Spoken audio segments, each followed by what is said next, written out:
వస్తామో రామో అని చెప్పి తమ పిల్లలకి ఆస్తులను వీలునామా రాసి పంచేసి ఈ ఆస్తి నువ్వు తీసుకో, ఇల్లు నీకు, ఈ వాటా నీకు, ఈ పొలం నీకు, ఈ ఫ్లాటు నీకు, ఈ ప్లాటు నీకు, అప్పు నీకు, లాభం నీకు అని చెప్పి ఆస్తి పంపకాలు చేసి వస్తే వస్తాం, చస్తే చస్తాం, రామ మందిరం అక్కడ కట్టి మా జీవితాలు జన్మలు పునీతం చేసుకుంటామని చెప్పిన కరసేవకులు పుట్టిన హైందవ జాతికి చెందిన వారసులు మీరు. అవునా కాదా? అవునా కాదా? అవునా కాదా? దిక్కులు చూస్తారు ఎందుకు? నా మొహం చూడొచ్చు కదా, కాసేపు చూడండి. అవునా కాదా? జై శ్రీరామ్, జై శ్రీరామ్, జై శ్రీరామ్. ఈ ఊరి పేరు అత్తిలి. అత్తిలి అంటే అత్తిలి, అత్తిలి అంటే అత్తిలి కాదు. భారతదేశము అంటే గ్రామముల సముదాయము, గ్రామముల సమూహము, గ్రామముల సముచ్చయము. గ్రామమే భారతదేశము. గ్రామంలోనే వృత్తులున్నాయి, గ్రామంలోనే శాస్త్రం ఉంది, గ్రామంలోనే అభ్యుదయం ఉంది, గ్రామంలోనే అభివృద్ధి ఉంది, గ్రామంలోనే సమాజం ఉంది, గ్రామంలోనే చట్టం ఉంది, గ్రామంలోనే ధర్మం ఉంది, గ్రామంలోనే వృత్తులున్నాయి, గ్రామంలోనే కళలున్నాయి.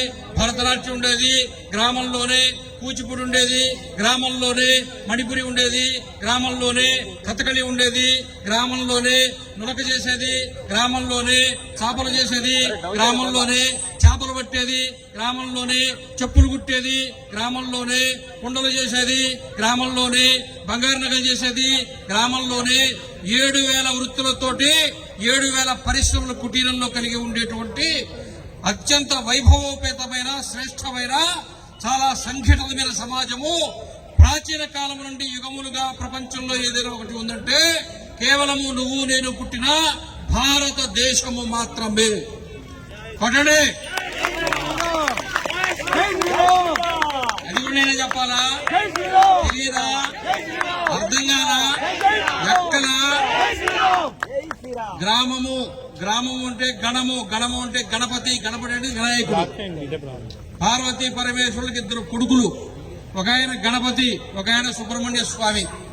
గ్రామంలో ఉండే వృత్తులు, గ్రామంలో ఉండేటువంటి వ్యవస్థ అంతా చక్కదిద్ది సవ్యంగా నడిపించేటువంటి పరిపాలనా అధికారి గణపతి. గ్రామంలో ఒడిదొడుకులు వస్తే, గొడవలు వస్తే, గందరగోళం వస్తే శాంతి భద్రతలు కాపాడేవాడే ఎవరైనా సుబ్రహ్మణ్య స్వామి. ప్రమథగణాలకి నాయకుడైన 2 కొడుకులు కన్నారు పార్వతీ పరమేశ్వరులు. పెద్ద కొడుకు ఐఏఎస్, చిన్న కొడుకు ఐపీఎస్. ఇంట్లో 2 సివిల్ సర్వెంట్లు పెట్టుకున్నారు వాళ్ళు. తెలుసా తెలీదా? విన్నారా లేదా? అర్థమైందా కాలేదా? ఆ గణపతి పేరుతో వచ్చిందే గణము, గణము నుంచి వచ్చిందే గ్రామము. శ్రీకృష్ణదేవరాయలు మన విజయనగర సామ్రాజ్యాన్ని పరిపాలించినప్పటికీ భారతదేశంలో గ్రామం అంటే నిర్వచనము 12 వృత్తుల వాళ్ళు అంటే 12 కులాల వాళ్ళు ఎక్కడ ఇళ్లు కట్టుకుని ఏర్పాటు చేసుకుంటారో దానిని గ్రామము అన్నారు. 12 కంటే తక్కువ కులాల వాళ్ళు, వృత్తుల వాళ్ళు గుడిసెలు వేసుకుంటే, ఇళ్లు కట్టుకుంటే దాన్ని పల్లె అన్నారు. పల్లె అంటే 11 ఇళ్లు, గ్రామం అంటే 12 ఇళ్లు. పంచాయతీ, నగర పంచాయతీ, చిన్న మున్సిపాలిటీ, పెద్ద మున్సిపాలిటీ, ఊళ్ళోని కలిపి మీ ఆస్తులను ఇచ్చి పనులు కట్టించుకోవడానికి కార్పొరేషన్ చేస్తే అది హైదరాబాదు, విజయవాడ, విశాఖపట్నం పట్టేశారు, పలుగాలు కొట్టేశారు. మీరు చప్పట్లు పట్టణంలో 5 విశాఖపట్నం కొడతారు. అవునా కాదా? అవునా కాదా? అవునైతే అవునని చెప్పండి, కాదైతే కాదని చెప్పండి. నోరు మూసుకొని కూర్చోవద్దు. నోరు మూసుకు కూర్చోవడానికి ఇక్కడ రావాలా? కొట్లో ఉంటే పోలా, షాపులో ఉంటే పోలా, బజార్లో ఉంటే పోలా, పక్కన ఆర్టీసీ బస్ స్టాండ్ ఉంటే పోలేదు. లేదా? ఉందా లేదా? కాబట్టి గ్రామము, అలా గ్రామాలు ఈ దేశంలో ఏర్పడ్డాయి. ఒక్కొక్క గ్రామానికి ఒక్కొక్క చరిత్ర ఉంది. గ్రామాలే రాజధానులుగా ఉండే, గ్రామాలే రాజులనిచ్చే, గ్రామాలే చక్రవర్తులు ఇచ్చారు. చంద్రగుప్తుడు వచ్చింది గ్రామం నుంచే, శివాజీ వచ్చింది గ్రామం నుంచే, కృష్ణదేవరాయలు వచ్చింది గ్రామం నుంచే, సర్దార్ వల్లభాయ్ పటేల్ వచ్చింది గ్రామం నుంచే. గ్రామం నుంచే మహోన్నతమైన వ్యక్తిత్వాలు భారతదేశానికి ఇచ్చినారు. అలాంటి గ్రామాలు ఈ రోజున గ్రామ సీమలన్నీ కూడా ఒట్టిపోతూ ఉంటే, కళదప్పిపోతూ ఉంటే, వైభవం కోల్పోతూ ఉంటే, కళా విహీనమవుతూ ఉంటే, ప్రజల సంస్కృతిని పోగొట్టుకుంటూ ఉంటే, ఆచార సాంప్రదాయాలు పోగొట్టుకుంటే, భక్తి మార్గాన్ని వదిలిపెట్టేస్తుంటే, దేవాలయం పేరుతో డబ్బులు దిండుకొని, కేసులు బీర్లు తెచ్చుకొని, రాత్రి పగలు లేకుండా రికార్డింగ్ డాన్సులు పెట్టుకుంటూ ఉంటే, నువ్వు నేను చెప్పే హిందూ ధర్మము కాపాడబడుతుందా? పడుతుందా? అవి పెట్టించేది మీరేగా, డబ్బులు ఇప్పించేది వాళ్ళు, పెట్టించేది మీరు. వెలసి మొత్తం కలిసి చూసా. అవునా కాదా? అవునా కాదా? చెప్పరే, బెల్లం కొట్టిన రాయలాగా ఉంటారే. కాబట్టి గ్రామము 1990లో కువైట్ ని ఇరాక్ ఆక్రమించినప్పుడు, ఇరాక్ మీద అలైడ్ దేశాల యొక్క అమెరికా, ఇంగ్లాండ్, ఫ్రాన్స్, జర్మనీ దేశాలు ఆ దేశం మీద ఆక్రమణ చేస్తే, పొద్దుటి నుంచి మధ్యాహ్నం లోపల కేవలం 6 గంటల సమయంలో ఇరాక్ పూర్తిగా లొంగిపోయింది, ఒక్క బుల్లెట్ కూడా ప్రయోగం చేయకుండా. విమానాశ్రయాలు ధ్వంసం చేశారు, బ్రిడ్జీలు ధ్వంసం చేశారు, నౌకాశ్రయాలు ధ్వంసం చేశారు, అన్ని ధ్వంసం చేసేసి రవాణా వ్యవస్థ లేకుండా చేసి మొత్తం ఇరాక్ సమాజాన్ని అతలాకుతలం చేశారు. కేవలం 5-6 గంటల్లో ఇరాక్ చేతులెత్తే తెల్ల జెండా ఎత్తేసింది. అప్పుడు హిందూ పేపర్లో ఒక వ్యాసం వచ్చింది, ఇరాక్ మీద ఇలాంటి యుద్ధం జరిగితే కేవలం 6 రోజుల్లో లొంగిపోయింది, అటువంటిదే భారతదేశం యుద్ధం జరిగితే భారతదేశం యుద్ధాన్ని ఎలా ఎదుర్కోగలదు అని చెప్తే, దానికి ఒక ఆయన ఒక వ్యాసం రాశాడు. భారతదేశంలో ఉండే 6,50,000 గ్రామాలు, ఏ వంతెన లేకపోయినా, ఏ రహదారి లేకపోయినా, ఏ లారీ రాకపోయినా, ఏ వస్తువు రాకపోయినా, ఏ విమానాశ్రయం రాకపోయినా, ఏ నౌకాశ్రయం లేకపోయినా, ఏ గ్రామానికి ఆ గ్రామము స్వయం స్వాయత్తంగా అక్కడే పండించుకుని, అక్కడే ఉత్పత్తి చేసుకుని, కనీసము 3 సంవత్సరాల పాటు ఇంకొక గ్రామంతో సంబంధం లేకుండా స్వయం సమృద్ధంగా జీవించగలిగిన సమాజాన్ని ప్రాచీన కాలంలో భారతీయులు ఏర్పాటు చేసుకున్నారు. భారతదేశాన్ని గెలిచే శక్తి ప్రపంచంలో అన్ని దేశాలు కలిసి వచ్చినా గెలవలేదు అని చెప్పి రాశారు. మన గ్రామాలను మనం కాపాడుకోలే వద్దా? అందరూ చెప్తారా? చెప్పరా? అందరూ చెప్పలేదు, ఆడవాళ్ళు చెప్పలేదు, అసలు చెప్పలేదు. ఈ రోజైతే అమరావతికి, రేపైతే హైదరాబాద్కి పెట్టేసరికి బ్యాచ్ లాగా ఉంది. ఇల్లు అత్తిల్లో ఉంటారా? అమరావతికి పోతారా? అమరావతి అత్తిలికి రావాలా? అత్తిలి అమరావతికి పోవాలా? అమరావతి అత్తిలికి రావాలి కదా, అవునా కాదా? విజయనగర సామ్రాజ్యంలో అష్టదిగ్గజాలు ఉన్నారు కదా, వాళ్ళు విజయనగరంలో ఉన్నారా? లేదు. 8 మంది కూలు 8 గ్రామాల్లో ఉన్నారు. ఎప్పుడు సబ్బెడితే అప్పుడు నడిచిపోయేవాళ్ళు, పద్యాలు చెప్పేవాళ్ళు, ఏదో ఇస్తే తీసుకునేవాళ్ళు, అగ్రహారానికి వచ్చేవాళ్ళు. అవునా? అవునా? 15,000 రూపాయల ఉద్యోగానికి హైదరాబాద్కు పోవాలా? ఇంటి అద్దెకి కూడా రాదు. అది మళ్ళీ ఇక్కడి నుంచి ఆయనే పంపించాలా, బియ్యం కట్ట, కూరగాయల పెట్ట. అవునా కాదా? ఆ సంపడానికి అత్తిల్లో ఉంటే పోవాలా? అవునా కాదా? బుర్రలేదా? ఆలోచించరా? ఊరు వదిలి పెడతారా? ఊళ్ళు ఖాళీ చేస్తారా? ఊళ్ళో ఉండరా? హాస్టల్ అమ్మిదిరి, ఇళ్ళు అమ్మిదిరి, మీరు పోతిరి, వాళ్ళు వస్తుంది, వీళ్ళు వాళ్ళు కొనే, వాళ్ళు పెరిగిపోయా, మీరు తగ్గిపోయా, భారతదేశం పాకిస్తాన్ అయిపోయా. అర్థమైందా కాలేదా? అర్థమైందా కాలేదా? వాళ్ళకేమో స్కూల్కి టైం ఆయా, వీళ్ళకేమో టీవీ సీరియల్కి టైం ఆయా. వీళ్ళు ఇటు పోయా, వాళ్ళు అటు పోయా, మధ్యలో నేను ఇటు పోవాలా. ఈ ఊరి పేరు అత్తిలి అంటే అత్తిలి మీరు పెట్టారు. అత్రి మహర్షి అని ఆయన ఒక ఆయన ఉన్నాడు. ఎవరైనా అత్రి మహర్షి కారణంగా ఆయన పుట్టాడు కాబట్టి, ఇది పుణ్యభూమి కాబట్టి, ఇది అత్రి గ్రామం అయితే నోరు తిరక్క మిక్సీలు వేసి, గ్రైండర్లు వేసి, కానీ అత్రి మహర్షి అత్తి చేసి పెట్టారు.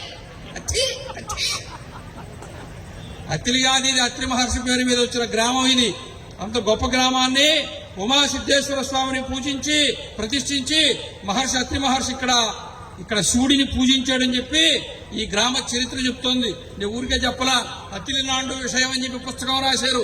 ఒక్క గ్రామానికి ఇంత చరిత్ర ఉంటే, ఒక్కొక్క గ్రామానికి ఇంత పుస్తకం రాస్తే 6 లక్షల పుస్తకాలు ఇంత అయితే ప్రపంచం ఏం కావాలా? ప్రపంచ దేశాలు ఏం కావాలా? అమెరికా బతుక్కి 400 సంవత్సరాల చరిత్ర ఉండే, అత్తిలికి 4 యుగాల చరిత్ర ఉండే. అత్తిలి గొప్పదా? అమెరికా గొప్పదా? అత్తిలి గొప్పదా? అమెరికా గొప్పదా? మీరే చెప్పండి. వాడు ఇక్కడికి రావాలా, మనం అక్కడికి పోవాలా? ముసలిడికి ఫోన్ చేయండి, వచ్చేస్తాడు.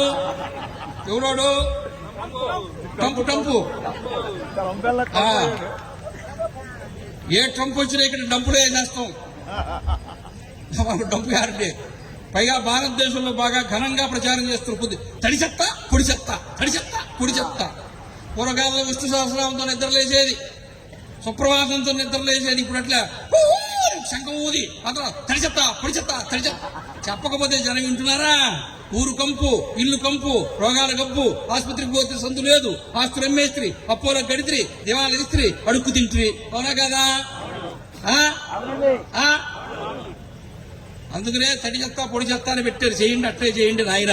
ప్లాస్టిక్ వాడకండి, క్యాన్సర్ వస్తుంది. 10 మందిలో 6 క్యాన్సర్. ఆస్తులు అమ్ముకుంట్రి, ఇన్సూరెన్స్ పాలసీ పోయా, ఇల్లు కొల్లేరాయ, పంప కొల్లేరాయ, కొల్లేరు లేకుండా పోయా. అందుకని అత్రి మహర్షి పేరు మీద వచ్చిన ఈ గ్రామాన్ని ఎవరైనా కానీ అత్తిని పేరుతోటి తమాషాగా, మజాగ్గా, హాస్యంగా, మాటి మాటికి రెచ్చగొట్టేట్టుగా, గీరేట్టుగా, పుండు మీద కారం జరిగేట్టుగా చేస్తే దానిని మేము అంగీకరించమని అత్తిలి గ్రామం వాళ్ళు గాని, అత్తిలి మండలంలో ఉండే ప్రజలు గాని తీర్మానం చేయాలా వద్దా? చేయాలా వద్దా? చేతులెత్తి చెప్పండి, చేతులెత్తి చెప్పండి. అత్తిలి అనాలా, అత్రిపురం అనాలా? ఆత్రేయపురం అంటున్నారు కదా, మరి అత్తిపురం ఎందుకు అనరు? నోరు కదా? ఇంగ్లీష్ మీడియమా, తెలుగు మీడియం లేదా?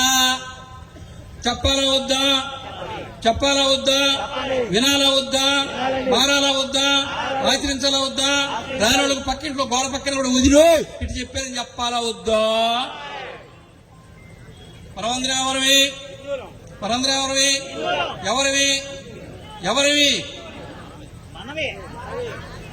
ఏం దూరం లేవట్లేదు. నేను ఒక్కడిని మాట్లాడంత కూడా మీరు అందరూ మాట్లాడకపోతే ఎట్టా? మనమందరం ఎవరివి? హిందువులవా? అవునా కాదా? అవునోళ్ళు చేస్తండి, దించేయండి. కాదన్నోళ్ళు చేస్తండి, ఆ చేతికి ఎరగొట్టేయండి. మనమందరం ఎవరివి? కాదా? అవునా? హిందువులంటే ఎవరో తెలుసా? తెలీదా? ఎప్పుడు తెలుస్తుంది? నీకు కూడా తెలుగమనుడా. హిందువులు అంటే హైందవీ సంతానము. హైందవి అంటే హైమవతి. హైమవతి అంటే హిమవంతుని పుత్రిక. హిమవంతుని పుత్రిక అంటే కాళికామాత.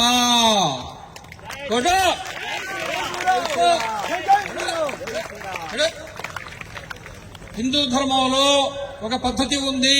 కూతుర్లను తండ్రి పేరుతో పిలుస్తారు, కొడుకులను తల్లి పేరుతో పిలుస్తారు. అవునా కాదా? కౌసల్య సుప్రజారామ. కౌశల్య కుమారుడు దశరథ రామ అంటే నిద్రపోతాడు, కౌశల్య రామ అంటే నిద్రలేస్తాడు. ఎందుకని? అమ్మ అయితే స్నానం చేపిస్తుంది, పౌడర్ పూస్తుంది, బొక్కసుకు పెడుతుంది, బొట్టు పెడుతుంది, పాలిస్తుంది, ఆ తర్వాత కొద్దిగా టిఫిన్ కూడా పెడుతుంది. నాయన నిద్ర లేకపోతే అది తీసుకురారో, ఇది తీసుకురారో, పని చేయరో అని చెప్తాడు. అందుకు ముందు తినాలి కదా, ఆకలి తీర్చుకోవాలి కదా, దప్పి తీర్చుకోవాలి కదా, అప్పుడు కదా నాకలి పెట్టి తిండేది. అందుకని తల్లి లేపితే నిద్రలేస్తుంది. కౌసల్య సుప్రజారామ, యశోదనందన, దేవకీనందన, యశోద కృష్ణ, గాంగేయ. ఎవరు గాంగేయుడు? భీష్ముడు. గాంగేయ కౌంతేయ. ఎవరు కౌంతేయుడు? అర్జునుడు. అర్జునుడి భగవద్గీతలో కృష్ణ పరమాత్ముడు ఏమంటాడు? కౌంతేయ కౌంతేయ కౌంతేయ అన్నాడా అనలేదా? అన్నాడా లేదా? అమ్మ పేరుతో పిలిచారా లేదా? కృష్ణుడు యశోద కృష్ణ అన్నారా లేదా? దేవకీ నందన అన్నారా లేదా? గాంగేయ అన్నారా లేదా? కొడుకులు ఏ పేరుతో పిలిచారు? తల్లి పేరుతో. మరి కూతుర్లను ఇక్కడే దక్షారామం ఉంది.